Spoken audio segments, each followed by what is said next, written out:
بسم اللہ الرحمن الرحیم۔ اصحاب فیل کا واقعہ۔ حضور اکرم صلی اللہ علیہ وسلم کی پیدائش سے صرف 55 دن پہلے یمن کا بادشاہ ابرہہ ہاتھیوں کی فوج لے کر کعبہ ڈھانے کے لیے مکہ پر حملہ آور ہوا تھا۔ اس کا سبب یہ تھا کہ ابرہہ نے یمن کے دارالسلطنت صنعا میں ایک بہت ہی شاندار اور عالی شان گرجا گھر بنایا اور یہ کوشش کرنے لگا کہ عرب کے لوگ بجائے خانہ کعبہ کے یمن آ کر اس گرجا گھر کا حج کیا کریں۔ جبکہ مکہ والوں کو یہ معلوم ہوا تو قبیلہ کنانہ کا ایک شخص گئے جو گجب میں جل بھن کر یمن گیا اور وہاں کے گرجا گھر میں پاخانہ کر کے اس کو نجاست سے لت پت کر دیا۔ جب ابرہہ نے یہ واقعہ سنا تو وہ طیش میں آپے سے باہر ہو گیا اور خانہ کعبہ کو ڈھانے کے لیے ہاتھیوں کی فوج لے کر مکہ پر حملہ کر دیا اور اس کی فوج کے اگلے دستہ نے مکہ والوں کے تمام اونٹوں اور دوسرے مویشیوں کو چھین لیا۔ اس میں 400 اونٹ عبدالمطلب کے تھے۔ عبدالمطلب کو اس واقعہ پر بڑا رنج پہنچا، چنانچہ اس معاملے میں گفتگو کرنے کے لیے اس کے لشکر میں تشریف لے گئے۔ جب ابرہہ کو معلوم ہوا کہ قریش کے سردار اس سے ملاقات کرنے کے لیے آیا ہے تو اس نے آپ کو اپنے خیمہ میں بلا لیا اور جب عبدالمطلب کو دیکھا کہ ایک بلند قامت، رعبدار، نہایت ہی حسین و جمیل آدمی ہے جن کے پیشانی پر نور نبوت کا جاہ و جلال چمک رہا ہے تو صورت دیکھتے ہی ابرہہ مرعوب ہو گیا اور اختیار تخت شاہی سے اتر کر آپ کی تعظیم و تکریم کے لیے کھڑا ہو گیا اور اپنے برابر بٹھا کر دریافت کیا کہ کہیے سردار قریش، یہاں آپ کی تشریف آوری کا مقصد کیا ہے؟ عبدالمطلب نے جواب دیا کہ ہمارے اونٹ اور بکریاں وغیرہ جو آپ کے لشکر کے سپاہی ہاک لائے ہیں ان کو سب مویشیوں کو ہمارے سپرد کر دیجیے۔ یہ سن کر ابرہہ نے کہا، اے سردار قریش، میں تو یہ سمجھتا تھا کہ آپ بہت ہی حوصلہ مند اور شاندار آدمی ہیں، مگر آپ نے مجھ سے اپنے اونٹوں کا سوال کر کے میری نظروں میں اپنا وقار کم کر دیا۔ اونٹوں اور بکری کی حقیقت ہی کیا؟ میں تو آپ کے کعبہ کو توڑ پھوڑ کر برباد کرنے کے لیے آیا ہوں،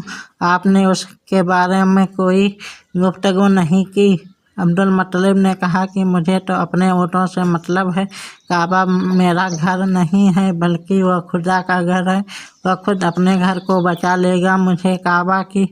ذرا بھی فکر نہیں ہے۔ یہ سن کر ابرہہ فرعونی لہجے میں کہنے لگا کہ اے سردار مکہ، سن لیجیے، میں کعبہ کو ڈھا کر اس کی اینٹ سے اینٹ بجا دوں گا اور روئے زمین سے اس کا نام و نشان مٹا دوں گا، کیونکہ مکہ والوں نے میرے گرجا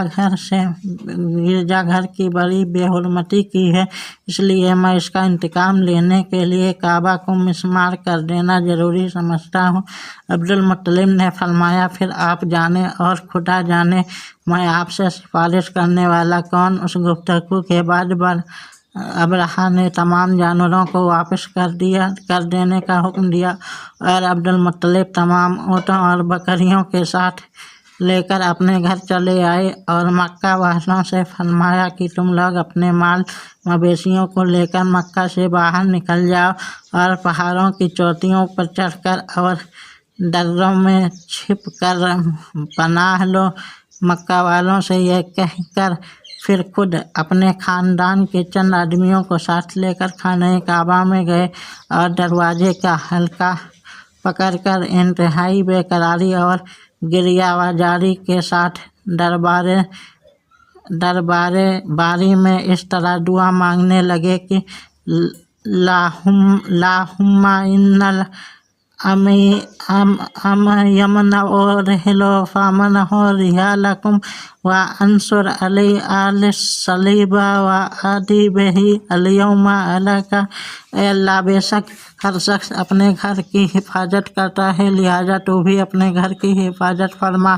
اور صلیب والوں اور صلیب کے پجاریوں صلیب کے پجاریوں عیسائیوں کے مقابلے میں اپنی اطاعت شعاروں کی مدد فرما۔ عبدالمطلب نے یہ دعا مانگی اور اپنے خاندان والوں کو ساتھ لے کر پہاڑ کی چوٹی پر چڑھ گئے اور خدا کی قدرت کا جلوہ دیکھنے لگے۔ ابرہہ جب صبح کو کعبہ ڈھانے کے لیے اپنے لشکر جرار اور ہاتھیوں کی قطار کے ساتھ آگے بڑھا اور مقام مغمس میں پہنچا تو خود اس کا ہاتھی، جس کا نام محمود تھا، ایک دم بیٹھ گیا، ہر چند مارا اور بار بار للکارا مگر ہاتھی نہیں اٹھا۔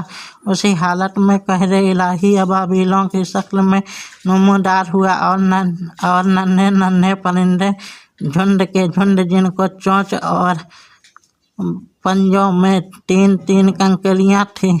سمندروں کی جانب سے حرم کعبہ کی طرف آنے لگے۔ ابابیلوں کے ان بادل لشکروں نے ابرہہ کی فوجوں پر اس زور شور سے سنگ باری شروع کر دی۔ آج کی آن میں ابرہہ کے لشکر، اس کے ہاتھیوں کے پرخچے اڑ گئے۔ ابابیلوں کی سنگ بازاری اور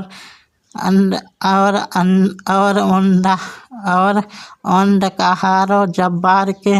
قہر و غضب کی ایسی مار تھی کہ جب کوئی کنکری کسی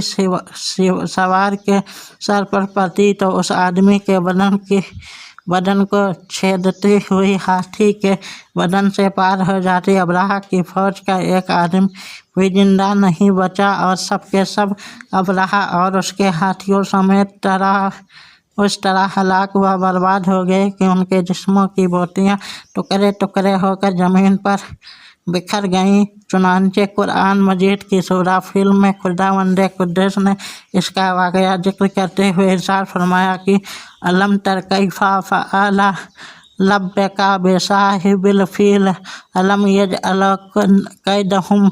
فی تضلیل وارسل علیہم طیرا ابابیل ترمیہم بحجارۃ من سجیل فجعلہم کعصف مأکول۔ ترجمہ یعنی اے محبوب، کیا آپ نے دیکھا کہ آپ کے رب نے ان ہاتھی والوں کو کیا حال کر ڈالا؟ کیا ان کے داؤں کو تباہی میں نہ ڈالا اور ان پر پرندوں کی کنکریاں بھیجی تاکہ انہیں کنکر کے پتھر سے مارے تو انہیں چبائے ہوئے بھس جیسا بنا ڈالا؟ اور ابرہہ اور اس کے لشکروں کا یہ انجام ہوا تو عبدالمطلب پہاڑ سے نیچے اترے اور خدا کا شکر ادا کیا۔ ان کی کرامت کو دور دور تک چرچا ہو گیا اور تمام اہل عرب ان کو خدا رسیدہ بزرگ کی حیثیت سے قابل احترام سمجھنے لگے۔